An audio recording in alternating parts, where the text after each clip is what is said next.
Sir एक minute sir एक minute sir हां ओके सर ओके कट करो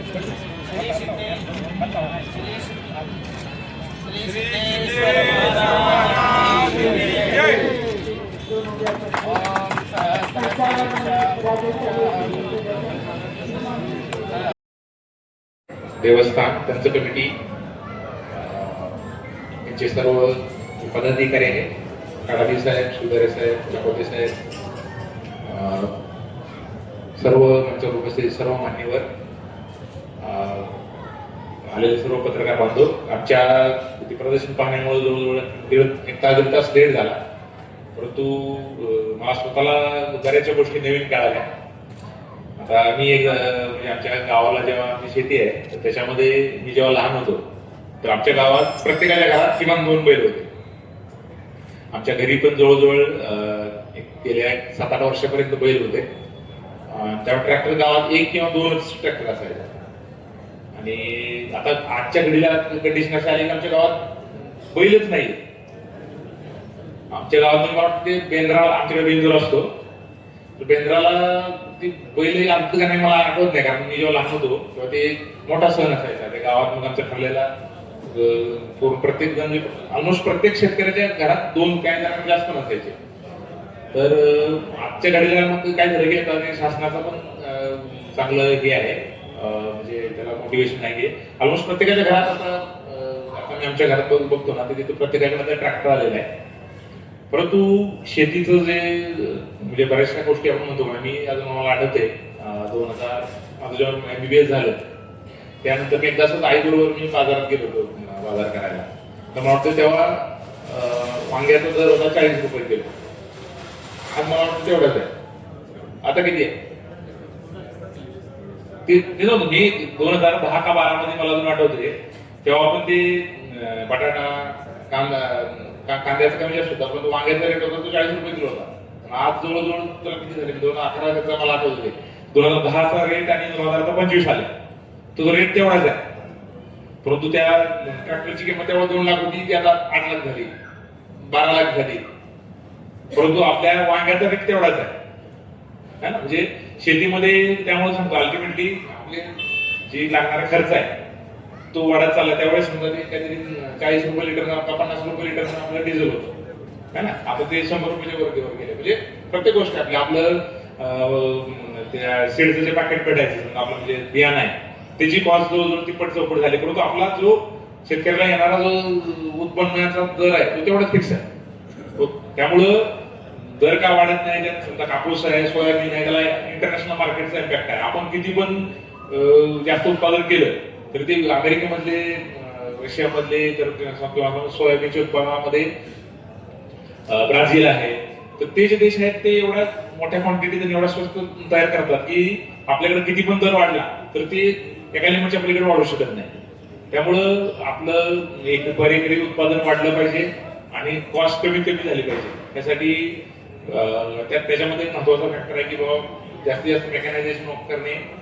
त्यानंतर आता आपल्याकडे बऱ्यापैकी म्हणजे बरेचसे जीवामृत होतं किंवा ऑर्गॅनिक फार्मिंगचे ज्या बऱ्याचशा गोष्टी आहेत तर त्याचा वापर करणं, कारण जे समजा याच्यामध्ये, आणि त्याचबरोबर दुग्ध व्यवसाय किंवा इतर जे आपले शेतीपूर्व व्यवसाय जसं रेशीमचे पण स्टॉल होता. तर मला वाटतं हे जे बरेचसे आपले जे शेतकरी बांधव आहेत बऱ्याच वेळा इथं सोलापूर फेरफटका मारत 4-5 दिवसात फेरफटका मारून 2 तास काय नवीन गोष्टी आहेत बघितल्या पाहिजे. त्याच्यामुळं किमान म्हणजे आपल्याला किंवा सगळ्यांना जरी ती गोष्ट घेता आली नाही तर काय समजा आपल्याला गावामध्ये एखादं कॉमन नवीन यंत्र, कारण काय सगळे जे अवजार आहेत ते सगळ्यांना रोजच लागत नाही, ठीक आहे. परंतु मग तुम्ही आता गावात विचारलं प्रत्येक जण काय घेतो ट्रॅक्टर, ते म्हणले की जेव्हा गरज असते तेव्हा मिळत नाही. प्रत्येक जण ट्रॅक्टर घेतो, प्रत्येक जण ते काम नाही घेतो, म्हणजे प्रत्येकाला तेवढी गरज नाही. पण मग ते कसं असतं म्हणतो की मला जेव्हा लागतंय वापसा येते तेव्हा सगळ्यांनाच लागते.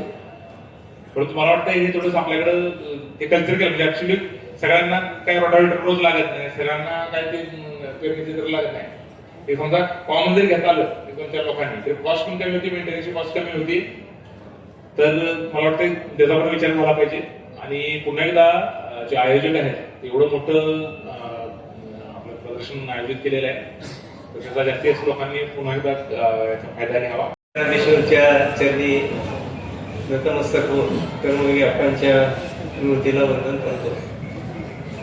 या ठिकाणी सिद्धेश्वर देवस्थानतर्फे जो कृषी प्रदर्शन या वर्षीचं होत आहे त्याचं उद्घाटन ज्यांच्या हस्ते आपण आता केलं ते सोलापूर महानगरपालिकेचे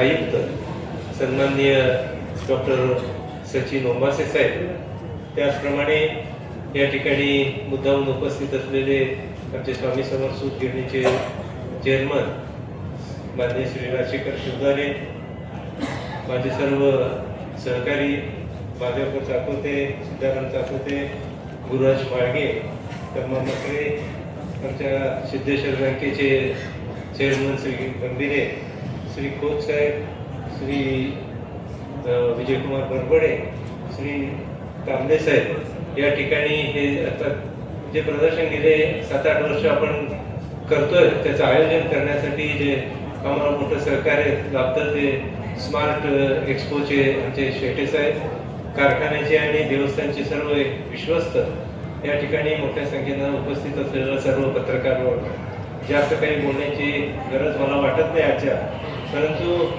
आपण पाहिलं की गेले सुरुवातीला अतिशय लहान प्रमाणात आपण शाळेच्या 2-4 खोल्यामध्ये ते प्रदर्शन भरवत होतो, परंतु या अलीकडच्या काळामध्ये आपल्याला कुठलं कृषी प्रदर्शनाच्या निमित्तानं कुठलं तंत्रज्ञान जे नवीन आलं आहे ते पाहायला जायचं म्हणले की पुण्याशिवाय किंवा सांगली साताऱ्याशिवाय आपल्याला दुसरा पर्याय नसायचा आणि गरीब शेतकरी वर्गाला त्या ठिकाणी जाऊन ते बघणं हे शक्य होत नाही. असा एक हेतू लक्षात घेऊन आम्ही सगळ्यांनी विचारून करून असं ठरवलं की ह्याचं स्वरूप बदलूया. 15 डिसेंबरला आपल्याला हे होम मैदान महापालिकेकडून मिळतं आणि पहिले 15 दिवस काही काम नसतं, तर त्याच्यामध्ये अशा पद्धतीचं एक शेती प्रदर्शन आपण मोठ्या प्रमाणात केलं तर जे काही नवीन तंत्रज्ञान आज शेतामध्ये आलेले ते आपण या ठिकाणी आणून शेतकऱ्यांना ते दाखवूया. नवीन ट्रॅक्टर आता साहेबांनी उद्घाटन करत असताना आता सांगितलं की संपूर्ण परिस्थिती बदलत चालली आहे. आता एसी ट्रॅक्टरचं उद्घाटन त्यांनी केलं, एसी केबिन असलेलं, अतिशय म्हणजे शेतकऱ्यालाही आता जे काही त्रास होत होता तो कमीत कमी त्रासामध्ये सगळं शेती करता आली पाहिजे अशा पद्धतीचं यांत्रिकीकरण या ठिकाणी होत आहे आणि अतिशय सुंदर अशा पद्धतीचा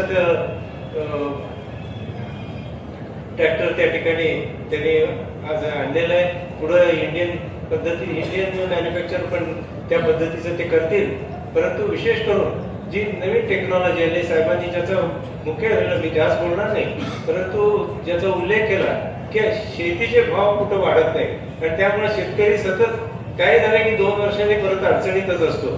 पण त्या ठिकाणी प्रोडक्शन मालाचं उत्पादन कसं वाढवता येईल आणि त्याचे उत्पादन खर्च कशी कमी करता येईल यावरतीच आपल्याला भर द्यावा लागेल. आपण आता उदाहरण दिलं वांग्याचं, तसं ऊसाची शेतीचं पण आहे. किती झालं तरी 2,000 ते 2,500 तेवढेच भाव आहे आणि साखरेचे भाव तिथंच ठेवले गेले. अशामुळं फक्त आता त्याच्या उत्पादनाचं वजन वाढवणं, एकरी यील्ड वाढवणं, रिकव्हरी वाढवणं आणि त्यातला खर्च जो आहे तो कमी करणं, पाण्याचा खताचा वापर कमी करणं हा एकच उपाय त्या ठिकाणी आहे. आणि म्हणून त्यासाठी AI टेक्नॉलॉजी आता आली आहे, त्याचेही या ठिकाणी गाड्या आलेत, आपण ते बघितले नाही.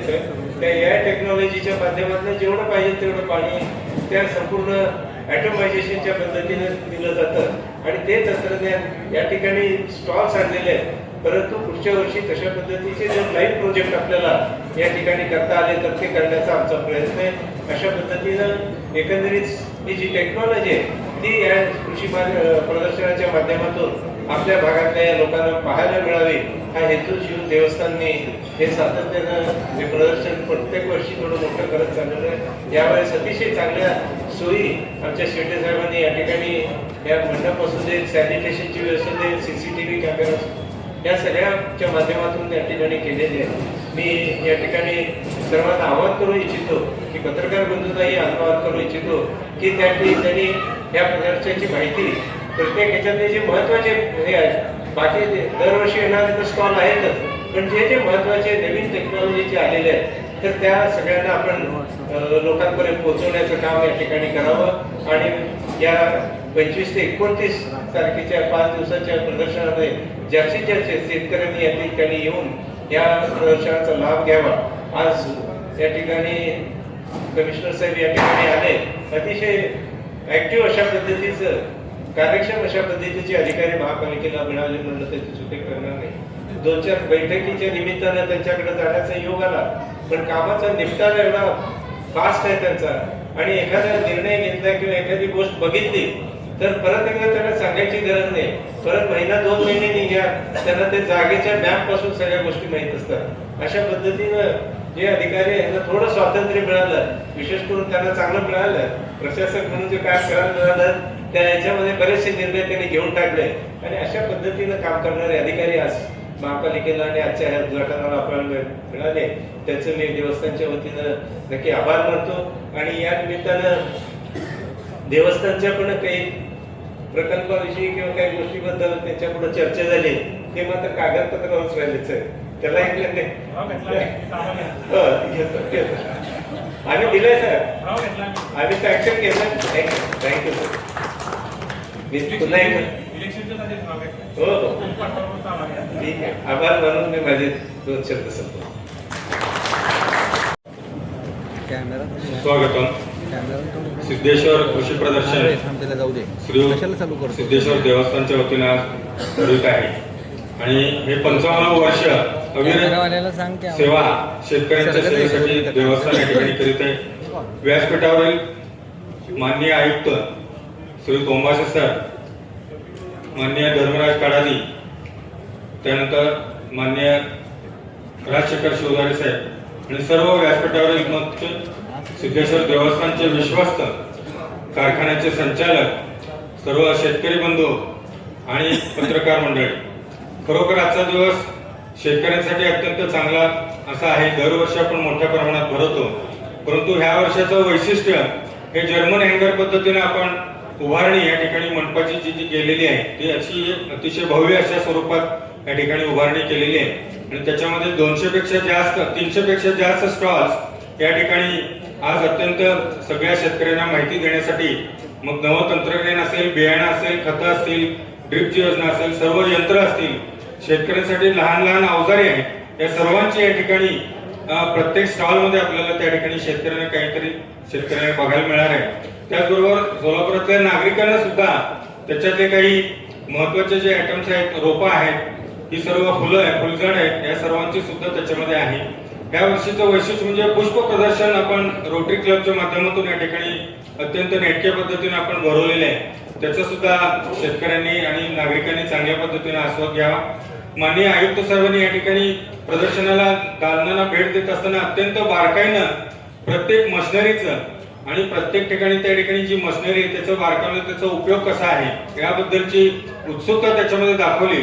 याच्यावरच दिसते की नागरिकांना बरोबर त्यांचं शेतीचं सुद्धा नाळ जे आहे ते अत्यंत चांगल्या पद्धतीने जोडलेली आहे. त्यामुळे ते बारकाईनं प्रत्येक गोष्टीची माहिती त्या ठिकाणी घेत होते, आणि त्यामुळे मला वाटतं की या प्रदर्शनामध्ये अशा व्यक्तींना आपण या ठिकाणी बोलवल्यामुळे त्याचा निश्चित उद्घाटनाचा जो सार्थ आहे शेतकऱ्यांना मिळण्याच्या दृष्टीने तो उपयोग होईल असं मला वाटते. शेतकऱ्यांना पुन्हा एकदा मला देवस्थानच्या वतीनं या ठिकाणी आवाहन करायचं की जास्तीत जास्त आजपासून 29 पर्यंत हे प्रदर्शन शेतकऱ्यांना नाममात्र शुल्कामध्ये उपलब्ध त्याच्यामध्ये आहे. आपण असलेल्या सर्व आजूबाजूच्या सर्व आपल्या मित्रांना, सर्व शेतकऱ्यांना जास्तीत जास्त याच्यामध्ये या ठिकाणी सहभागी होण्याच्या दृष्टिकोनातून निश्चित सहभाग घ्यावा आणि या तंत्रज्ञानाचा फायदा आपल्या शेतीमध्ये करावा, एवढंच या निमित्ताने सांगून मी माझा आटोपतो घेतो. जय हिंद, जय महाराष्ट्र. धन्यवाद साहेब. यानंतर स्वामी समर्थ सूतगिरणीचे चेअरमन आदरणीय राजशेखर शिवदारे साहेबांना विनंती करतो त्यांनी आपले मनोगत व्यक्त करा. शिवदारे साहेब.